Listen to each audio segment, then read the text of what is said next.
sekalian, Assalamualaikum warahmatullahi wabarakatuh. Waalaikumsalam.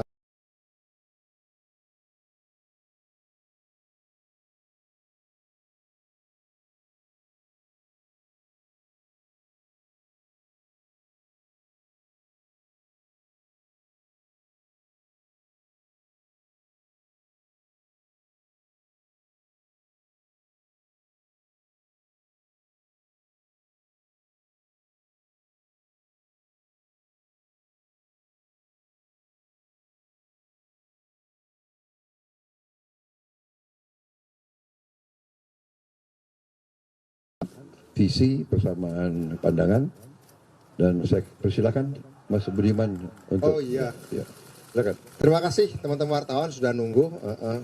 Saya ini baru pertama ke kantor Kertanegara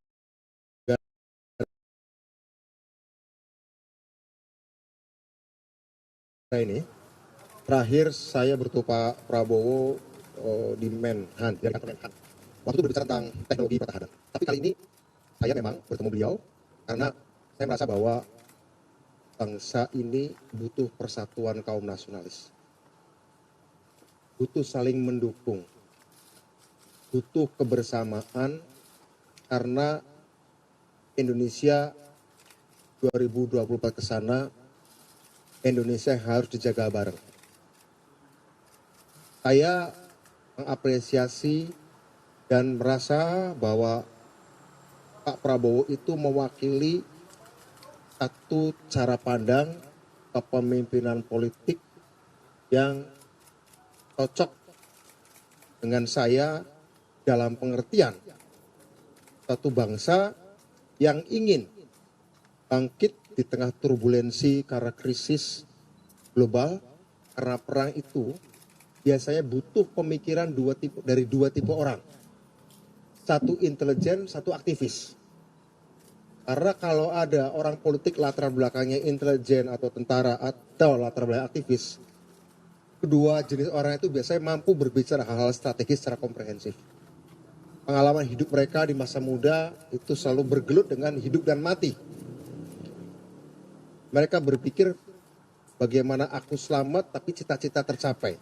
Tapi bukan untuk kepentingan diri. Selalu bicara pengorbanan dengan resiko-resiko yang paling tinggi. Nah ketika kami kemudian, saya mantan aktivis, Pak Prabowo mantan tentara elit gitu ya. Kita pernah berhadapan Pak ya. Kita dulu pernah. ya. Tapi kami meskipun waktu itu di zaman Orde Baru ada di posisi berbeda. Tapi kami mempertaruhkan nyawa dan kehormatan cita-cita. Ketika sekarang sudah demokrasi, ketika sekarang situasi sudah lebih baik bagi bangsa ini untuk saling dewasa membicarakan perbedaan-perbedaan, maka kita mengenang masa lalu sebagai masa lalu dan masa depan bukan untuk kami berdua tapi untuk bangsa. Karena itu saya mengapresiasi, saya mengajak Pak Prabowo, ayo jalan terus, mudah-mudahan kita memberikan dukungan agar orang-orang terbaik bangsa ini seperti Pak Prabowo tidak terus diganduli masa lalu, ya. Saya sebagai orang yang pernah berhadapan dengan beliau, tadi bertemu dalam cara pandang, ini bangsa harus diselamatkan, demokrasi harus diselamatkan, kita menghadapi krisis perang, menghadapi krisis teknologi, krisis kesehatan, situasi dunia terus berubah, kapal Indonesia harus dikayuh oleh orang yang paham strategi, paham geopolitik, paham sejarah. Karena Indonesia adalah kapal besar, bukan panggung entertainment saja. Saya kira itu, ya Pak Prabowo. Baik, terima kasih Mas Budiman. Tidak salah ya apa yang saya sampaikan ini? Tidak salah, hanya saya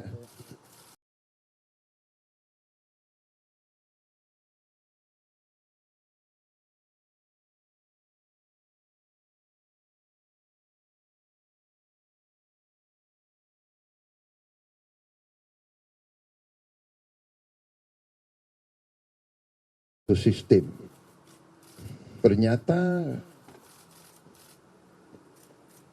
kenyataan adalah bahwa kita sebenarnya memiliki cita-cita yang sama.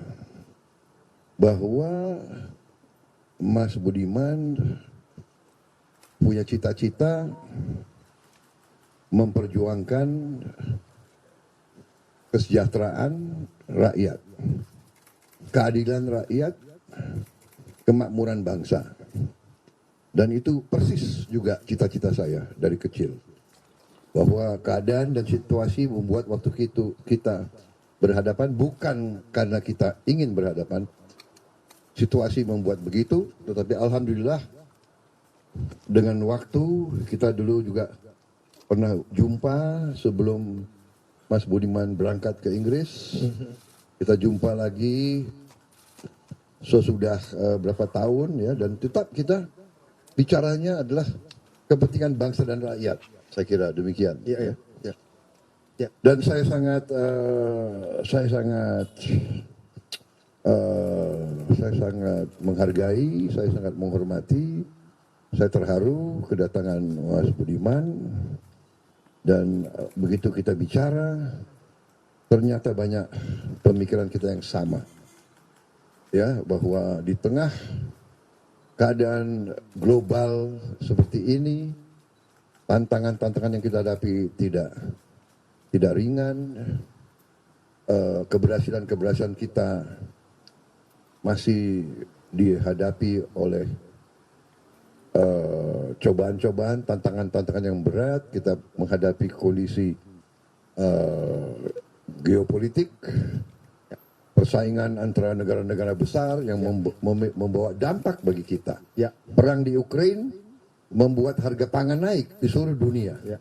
Membuat harga BBM naik di seluruh dunia. Membuat harga pupuk naik di seluruh dunia.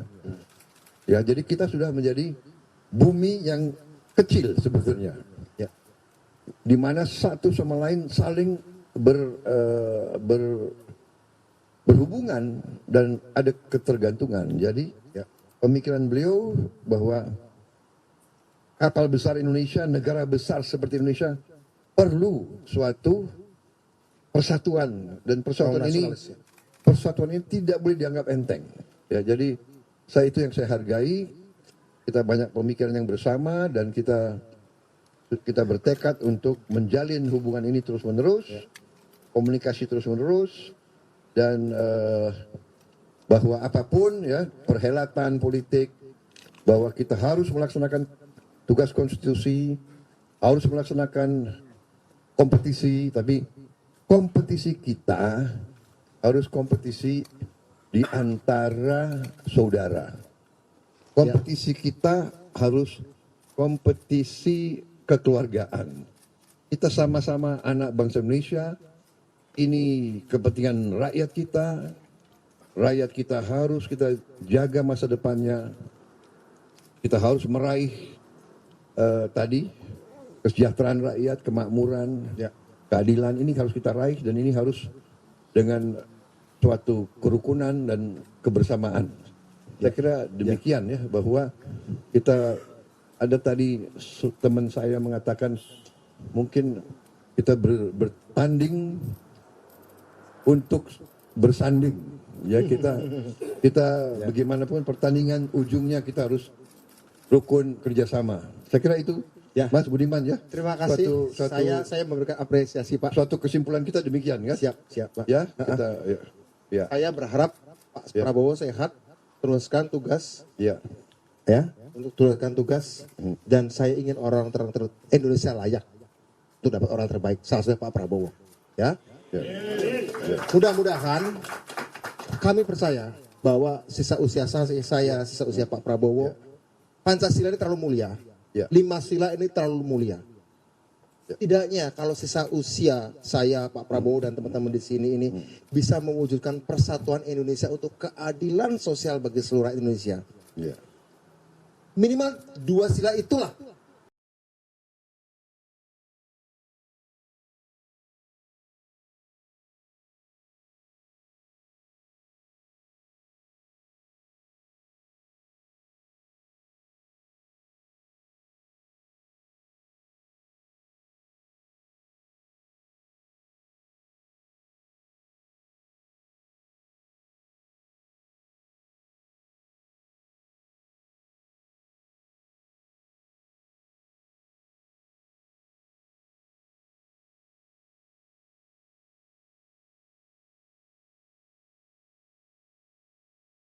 Oh,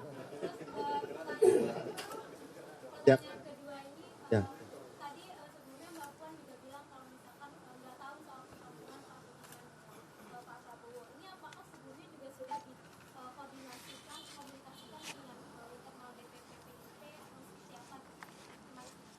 Pertama, kami diskusi panjang lebar sehingga perlu ada relaksasi sedikit sambil makan sebenarnya. Ternyata Pak Budiman penyanyi yang hebat.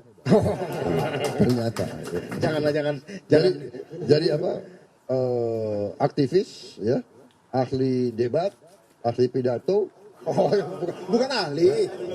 Saya menikmati hidup itu dengan bernyanyi, berdebat, baca dan nulis. Nah, gitu aja. Enggak, oke. Apa pertanyaan tadi? Jadi Pemimpin masa depan. pertama saya ingin mengatakan bahwa ini tidak mewakili partai. Ini pribadi. Kebetulan sebelum saya masuk PDI Perjuangan, saya kan punya story dan punya history juga. Ya kan? Sebelum Pak Prabowo jadi ketua umum Gerindra, sebelum jadi baca pres, kan juga punya story history yang lama. Kami berbicara itu. Kami melampaui soal status-status kami hari ini. Ya, kita bicara kebangsaan, bicara kemanusiaan. Ya.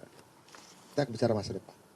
Soal nanti tentu saja saya akan berbicara dengan Mbak Puan atau dengan Pak Hasto, jika ada kesempatan dengan Ibu juga, tentu saja. Karena kalau boleh saya sampaikan, minta izin ke Pak Prabowo, yang saya sampaikan juga pada beliau tadi adalah, tadi itu sebenarnya persatuan kaum nasionalis.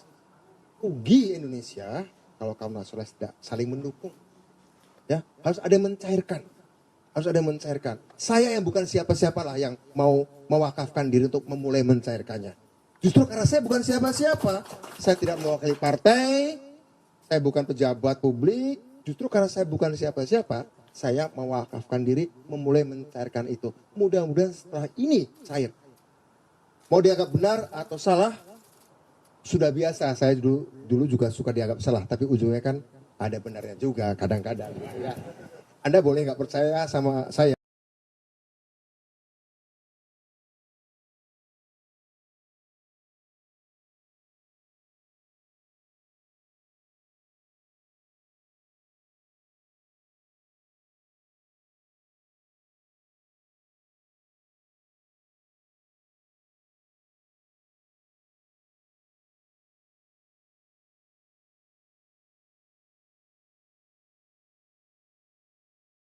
Ini kita bicara di luar partai. Kita sebagai dua. Ya.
Kita bicara semua partai, saya katakan adalah patriot. Semua partai terdiri dari orang-orang yang ingin mengabdi. Jadi kita jangan dikotak-kotakan. Semua partai adalah anak bangsa. Karena kita kadang-kadang bicara sebagai partai, kadang-kadang kita bicara di luar partai. Ya, jadi kita jangan terlalu maksud saya dialog dan pembicaraan pertemuan itu sangat baik. Saya kira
Saya siap bertemu siapapun ya, apalagi Ibu Mega. Saya Siapapun harap ya. begitu. Ya. Saya harap begitu. Begitu. Ya, bagus kan kalau semua pemimpin saling bertemu ya. Oke, terima kasih. Selamat malam.